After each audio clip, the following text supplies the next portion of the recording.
Ben Sariya, Sayyidina Irbad Ben Sariya, l'un des grands sahaba du prophète sallallahu alayhi wa sallam, il dit que وعدنا رسول الله صلى الله عليه وسلم موعظة وجلت منها القلوب, que le prophète Muhammad sallallahu alayhi wa sallam nous a donné un jour un conseil que وجلت منها القلوب, nos cœurs a eu quoi? Il y a une peur de son conseil. On a eu peur de ce qu'il nous a dit le jour là. Non? وزرفت منها العيون, jusqu'à on a même versé les larmes, on a pleuré à cause du conseil qu'il a donné ce jour-là, sallallahu alayhi wa alihi wa sahbihi ajma'in. Il dit فقلنا يا رسول الله كأنها موعظة المودع فأوصنا.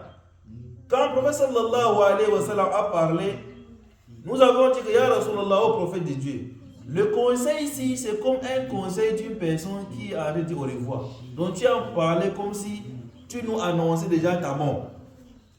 Donc le conseil, le prophète les a dit que usikum bitaqwallah. Il a dit aux sahaba aussi que je vous conseille d'avoir la crainte d'Allah azza wa jalla. Naam, wa sama wa ta'a. Et je vous conseille aussi d'écouter la parole d'une personne qui vous gouverne. Une personne qui est comme vos présents, hein, qui est comme aussi, qui vous gouverne, qui a le droit sur vous. Écoutez bien sa parole. Hein? Et suivez aussi, ou mettez aussi en pratique ses ordres. Il dit, وَإِن تَأَمَّرَ عَلَيْكُمْ عَبْدُ الْحَبَشِي. Hein? Le prophète sallallahu alayhi wa sallam est en train de dire aux sahaba que même si une personne qui est un esclave, un jour arrive, ta'ammar alaykum, veut dire quoi? Il devient votre présent par exemple par force. Donc, ceci par exemple, un esclave se lève un matin comme ça, il peut faire un coup d'état, il devient président de la République. Le prophète dit que quoi? Écoutez sa parole. Mettez en pratique ce qu'il vous demande de le faire. Pourquoi? فَإِنَّهُ مَنْ يَعِشْ مِنْكُمْ.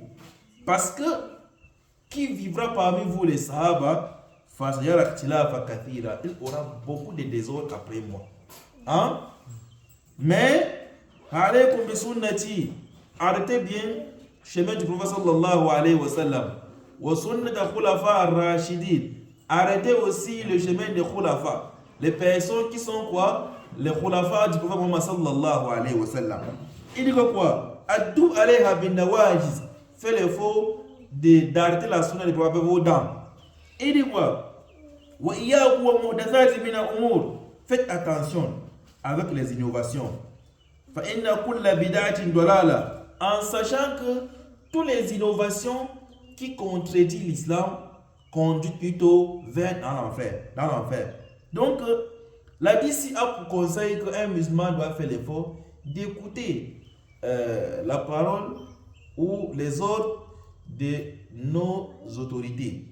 Une personne que Allah lui a donné le pouvoir sur nous, on doit l'écouter, on doit aussi pratiquer ses ordres, on ne doit pas sortir derrière lui. Si un jour arrive par exemple, une personne arrive au pouvoir par exemple, même par la force ou dans le coup d'état, l'islam demande d'écouter sa parole parce que Allah donne le pouvoir à qui veut. Dieu dans le Coran que